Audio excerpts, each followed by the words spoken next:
Hello, friends. Welcome to Creative Medicine. In this lecture, we will learn about Hormones produced by corpus luteum. Corpus luteum will produce progesterone, estrogen, and inhibin A. Progesterone is mainly produced by corpus luteum. Progesterone has negative feedback on luteinizing hormone and it also has secretory action. So progesterone will inhibit luteinizing hormone and it will support the uterine endometrium, whereas estrogen and inhibin A will decrease the follicle stimulating hormone.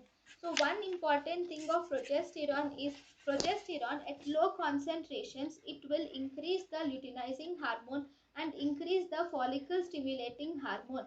At high concentration of progesterone it will decrease the luteinizing hormone and also decrease the follicle stimulating hormone. This corpus luteum starts to grow under the effect of LH, so it has negative feedback on LH.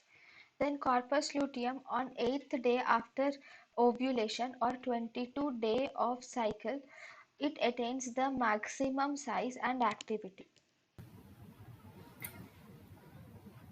thank you and thank you for watching.